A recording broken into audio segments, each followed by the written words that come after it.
इमरान खान का peoples party के गढ़ में डेरे डालने का मिशन। कप्तान जनवरी के आखिरी 15 रोज सूबे का दौरा करेंगे। जलसों के अलावा अहम सियासी शख्सियात से मुलाकातें शेड्यूल। गुज़िश्ता रोज अरकान सिंध असेंबली से मुलाकात में प्लान शेयर कर दिया। जमान पार्क में आज भी अरकान सिंध असेंबली से वीडियो लिंक खिताब करेंगे। ट्वीट में लिखा, सिंध सूफियों की सरजमीन है, लेकिन अफसोस जरदारी माफिया के जुल्म सितम का शिकार है। सिंध अपनी अजमत और आज़ादी के लिए दोबारा जालिम के खिलाफ उठेगा। जो मेरी जनरल बाजवा से मेरे 3.5 साल गुजरे हैं, पहली दफा मैंने रियलाइज किया कि कितनी बड़ी मेरी कमजोरी है, क्योंकि मैं इसको ट्रस्ट कर लेता था। जो जनरल बाजवा कहता था, मैं कहा हाँ हम दोनों मुल्क के लिए हैं, एस्टेब्लिशमेंट है, फौज है, हमारे इंटरेस्ट एक ही है कि मुल्क को बचाना है। मुझे ये पता ही नहीं था कि किस तरह मेरे से धोखे दिए गए, झूठ बोले गए। यानी हम आखिरी दिनों में भी, जब हमें पता था कि ये साजिश चल रही है, मुझे IB की रिपोर्ट आ रही थी कि गेम चल रही है, जब हमें पता चल गया कि पूरी गेम हुई है, नवाज शरीफ से इनकी बातचीत चल रही है, इन्होंने प्लान बना लिया है, खास तौर पे जब फैज को जब हटाया तो उसके बाद इनकी गेम तो चल पड़ी थी। जनरल बाजवा ने डबल गेम खेला, लाल बत्ती के पीछे लगाकर धोखा दिया। तोसी देना बहुत बड़ी गलती थी। इमरान खान के तहलका खेज इंकशाफात। बोल न्यूज के प्रोग्राम इमरान खान बोल के साथ में चेयरमैन PTI का कहना था, जनरल बाजवा जो कहते थे भरोसा कर लेता था। बाद में पूरी गेम का मालूम हुआ। नवाज शरीफ से उनकी बात चल रही है, मुझे कह रहे थे कुछ नहीं, और इत्तेहादियों से कहा जा रहा था शहबाज शरीफ का साथ दें। फैज हमीद को हटाते ही खेल शुरू हो गया। नाजरीन, चेयरमैन PTI का इंटरव्यू 4 बजे दोबारा बोल न्यूज पर आप देख सकते हैं।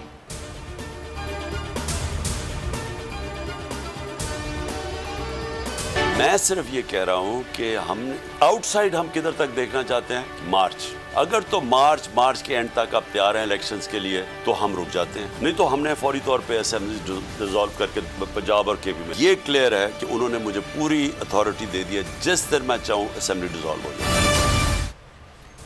बौखलाई हुकूमत को मेरा पैगाम समझ नहीं आया, हुकूमत से कोई मुज़ाकरात नहीं होंगे। इमरान खान का वाज़े पैगाम, कहा हमने दोनों असेंबलियां तहलील करके इलेक्शन करवाने हैं। बोल के साथ में गुफ्तगू में कहा, परवेज इलाही ने इख्तियार दिया है, जब चाहूं असेंबली तहलील कर दूंगा। मार्च के आखिर तक इलेक्शन के लिए तैयार हैं तो असेंबलियां तोड़ने से रुक जाते हैं। बजट के बाद इलेक्शन का सवाल ही पैदा नहीं होता।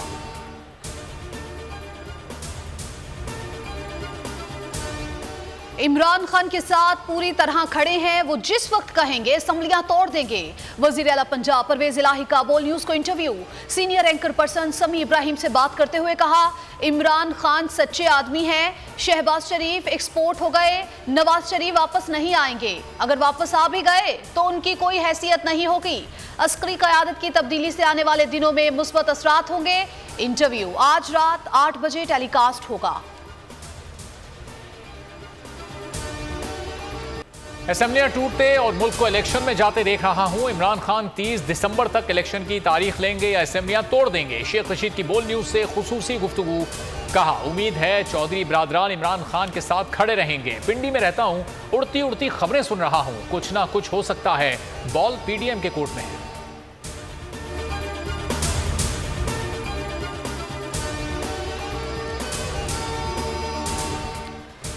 75 साल आजम सवाती का 5 रोजा जिस्मानी रिमांड मंजूर। PTI सेनेटर को कोयटा पुलिस के हवाले कर दिया गया। कासिम सूरी का कहना था, आजम सवाती की तबीयत इंतहाई खराब है, ये जुल्म की इंतहा है। 75 साल शख्स को कोयटा की सर्दी में लाए, जुल्म पर जुल्म हो रहा है।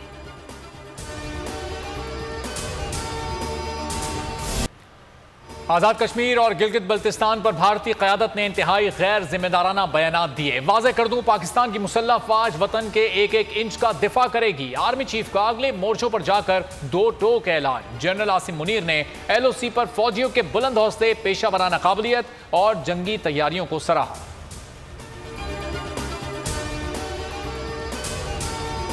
काबुल में पाकिस्तानी सिफारत खाने पर हमला, दाइश खुरासान ने जिम्मेदारी कबूल कर ली। तर्जुमान दफ्तर खारिजा के मुताबिक अफगान हुक्काम के साथ मुशावरत के बाद इन रिपोर्ट्स की सच्चाई की तस्दीक कर रहे हैं।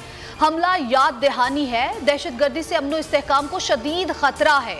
पाकिस्तान दहशतगर्दी से निमटने के लिए अपने अज़्म पर साबित कदम है।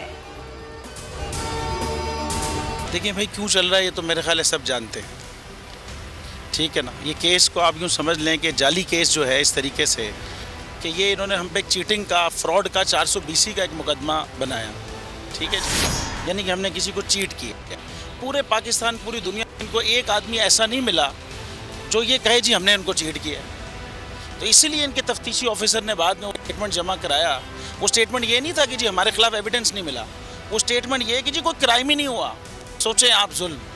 और ये इस किस्म का जाली केस था। दूसरा जो फ्रॉड का मुकदमा होता है ना 420 का, इसमें शख्सी ज़मानत पे जो है ना ज़मानत हो जाती है। कोई भी जाके अपना ID कार्ड पे ज़मानत करा लेता है, उस पर आपने 18 महीने 1.5 साल जो है हमारे मतलब हमारी ज़मानत नहीं हुई। और हम कौन? हम वो जो उस वक्त $432 मिलियन की टोटल IT एक्सपोर्ट थी पाकिस्तान की, उसमें से $355 मिलियन हम कर रहे थे भाई। 82% की IT इंडस्ट्री हम थे। ये 50 दफ़ा हमने कहा, फिर कोई क्वेश्चन कर लेना। बोल न्यूज के को चेयरमैन शुएब शेख ने हमेशा हकीकी सहाफत के लिए हर दबाव बर्दाश्त किया ताकि आवाम को सच और हकीकत से बाखबर रख सकें, और शायद यही हुकूमत को बर्दाश्त ना हुआ। मुकदमात में फंसाने की घिनौनी साजिश की गई। बोल न्यूज ने कई मुश्किलात झेली, बुरे वक्त में भी हिम्मत नहीं हारी। आवाम की दुआओं से बोल आज भी पहले से ज्यादा मजबूत है।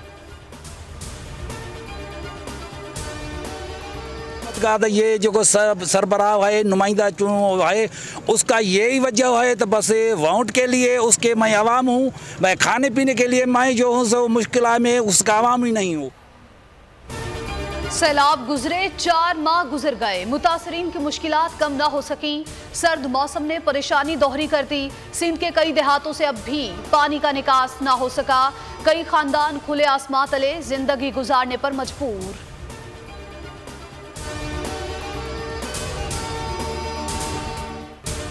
पिंडी टेस्ट इंग्लैंड को पाकिस्तान के खिलाफ चाय के वक्फे तक 342 रन की बढ़तरी। दूसरी इनिंग में बल्लेबाजी जारी, 7 विकेटों के नुकसान पर 264 रन बना लिए। हैरी ब्रुक के 87 रन, जो रूट ने 73 रन बनाए।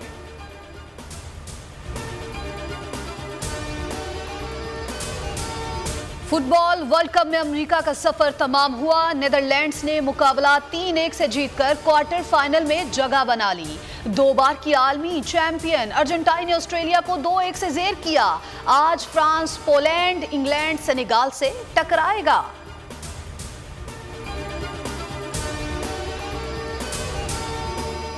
ओलंपियन अरशद नदीम के कैम्ब्रिज में कामयाब सर्जरी रीहैब प्रोग्राम शुरू। 1 हफ्ते तक डॉक्टर्स की जेरे निगरानी रहेंगे। डॉक्टर्स के मुताबिक अरशद नदीम को संजीदा नौयत की इंजरीज थी।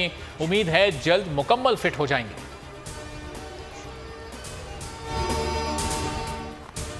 कराची में 15वीं आलमी उर्दू कॉन्फ्रेंस का आज आखिरी रोज। शौकत सिद्दीकी के 100 साल के उन्वान से सेशन का इनेकाद। शौकत सिद्दीकी के साहबजादे जफर सिद्दीकी, शकील आदिलजादा, महमूद शाम और नज़ीर लगारी शरीक जबरदस्त खराज अकीदत पेश किया। 3 रोजा मेले में कई किताबों की रोनमाई हुई। अनवर मकसूद ने खूब शगुफे बिखेरे।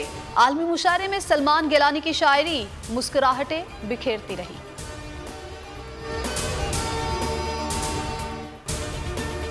खूबसूरत सिंधी टोपी और अजरक सिंध की कदीम सकाफत की अलामत। पाकिस्तान समेत दुनिया भर में आज सिंधी सकाफत का दिन भरपूर अंदाज से मनाया जा रहा है। मुख्तलिफ तकरीबात और रैलियों का इनेकाद।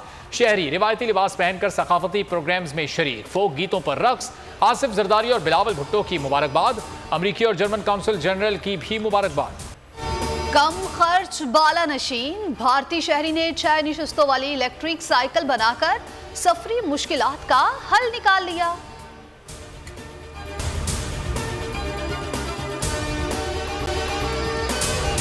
अगर आपको ये वीडियो पसंद आई है तो हमारे चैनल को सब्सक्राइब करें और बेल आइकॉन पर क्लिक करें। देखें, ये तो उनकी वालदा से इंशाल्लाह कराएंगे। अभी जो मुल्क की सूरत हाल है वो आपके सामने है। हकीकी सहाफ़त का अरशद शरीफ एक मैं समझता हूँ बहुत बड़ा हकीकी सहाफ़त का लंबरदार था और हक से 1 इंच नहीं हटा, बल्कि जान देनी पड़ी तो जान दे दी उसने।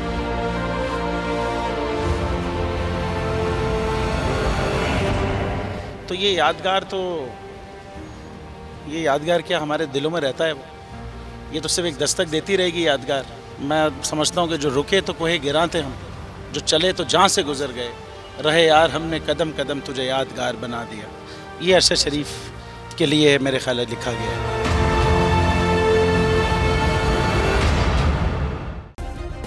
सब्सक्राइब करें और बेल दबाएं ताकि कोई खबर रह न जाए।